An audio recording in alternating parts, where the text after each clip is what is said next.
Do you want to know the best way to increase your engagement on your social media? I got you. First things first, hi, I'm Hyein. I am the founder of HY Marketing, helping international brands succeed, such as in Korea, Japan, and beyond, with strategic social media marketing. So let's dive right into it. So, first things first, of course, you have to choose your own concept or theme, which means for my case, I wanted to position myself as a borderless marketer. But before moving forward, you have to really categorize what specific theme you want to go for. The easiest way you can do is comparing your expertise here, plus you could add some of adjective next to your expertise or before your expertise words. It's all about concept and positioning yourself.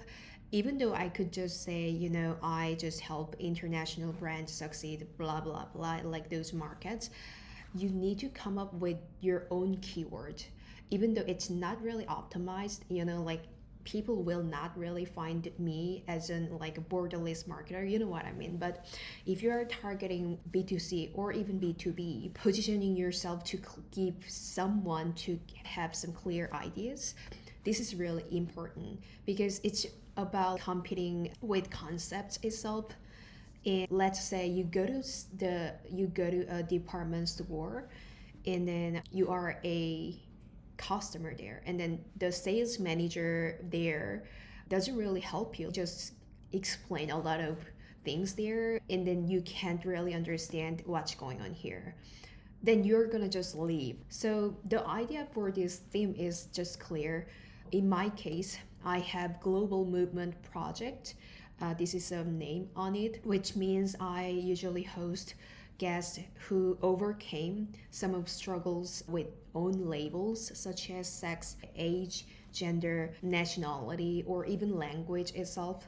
So it was one of my live show. And then the second one is Borderless Business Secret, Strategies for Korea, Japan, and Beyond.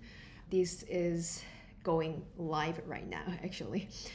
So when you can come up with your own theme, it's so easy to come up with your own title itself. And then the best way you can do is, since you're not a copywriter, just go to GPT or go to Cloud, CLAUDE, I guess. Yeah, it's similar to the GPT application, but with more psychology. So yeah, we can talk about it this later, but yeah, just simply go to GPT and you can write it down about your own theme, and then also a couple of examples about your live show names there. GPT can understand what you want, okay? And then number two, finding the guest.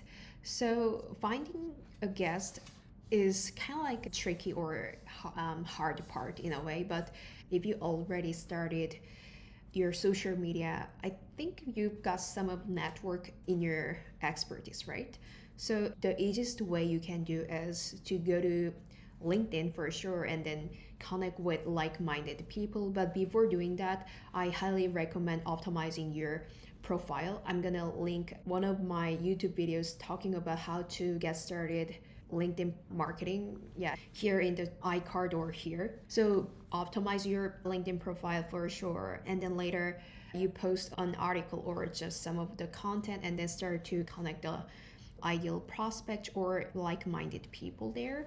And then you can just ask for the copy chat for those like-minded people. And then I didn't have any intention for taking for granted about their expertise, because sometimes it's gonna be 1 hour or more than that, or sometimes 30 minutes, and then they will take a time to do the live itself. So they will not really accept every single time, but you have to have some firm position itself on your profile.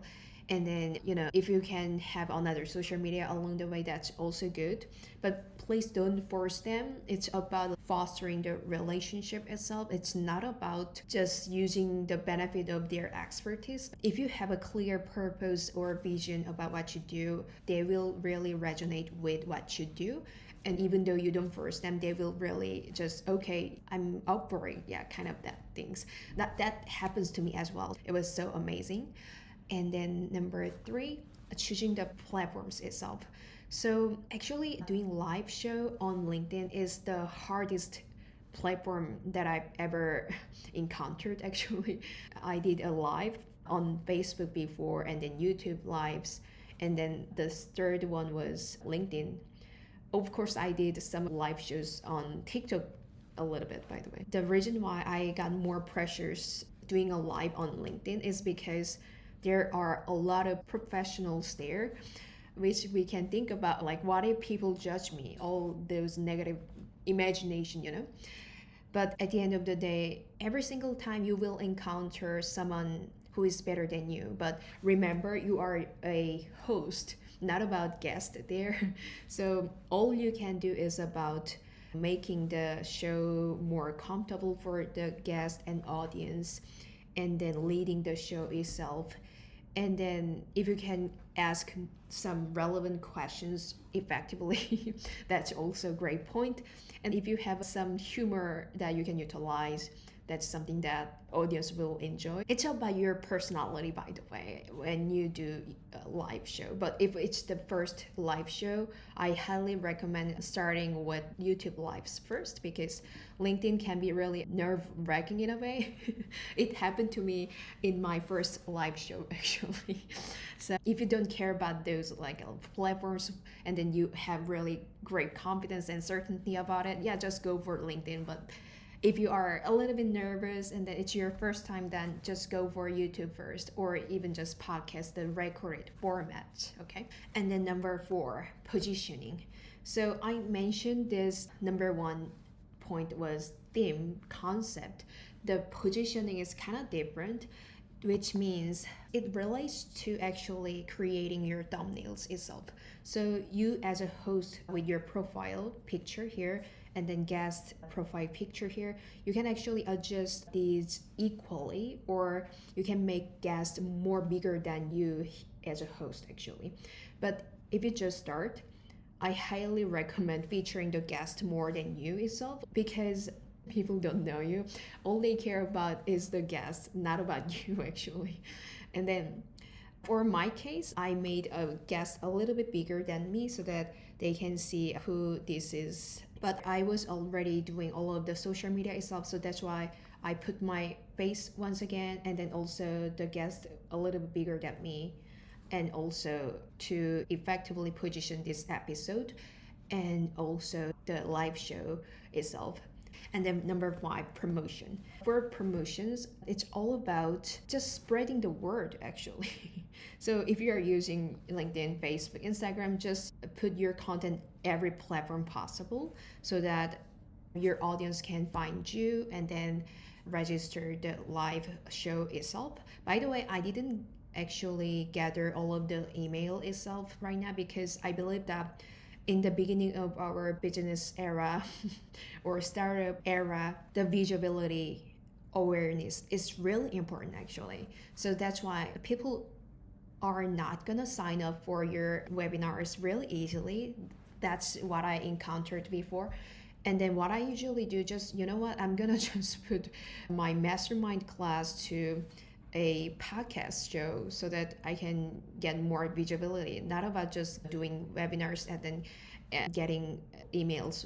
And then for the podcast or live show, we don't have to really gather all of the emails, although it's really hard to notify them, oh, it's starting right now. So that's why LinkedIn has a really great features about, once you click on attend, you're gonna get notification all the time. And then also you can invite personally there. It's really great. But on YouTube, there is a lot of limitation going on. So if you prefer recorded forms, that's actually okay. But I highly recommend live show, because this is gonna give you a lot of visibility and awareness, credibility. And then if you wanna really increase your brand awareness, this is really, really great opportunity and the way to do so. Of course, for increasing engagement on your social media, this is actually having snowball effect, because once you have more visibility, you're gonna get more engagement, right? And then if the guest has a lot of power on social media, you're gonna get the engagement back at the same time, even though you are a host. Of course, if they like you. It was about how to start your live show and then how to really massively increase your engagement or those awareness on your social media profile. The first thing you can do is YouTube live show. But if you are comfortable with LinkedIn, you combine those two things. For tools, I utilized Restream. I'm gonna leave in the description box below. You can utilize this for free, but you cannot pair over two platforms at the same time if you're using free features. And then there is a StreamYard that I used to utilize, but I prefer Restream because of the simple UI UX actually. So anyway, I hope it was helpful for you. If you haven't subscribed to my channel, yeah, like this video, and then I will gather more information about how to start your LinkedIn live show and then how you can optimize that one and then how you can maximize that opportunity in the next video. Bye for now.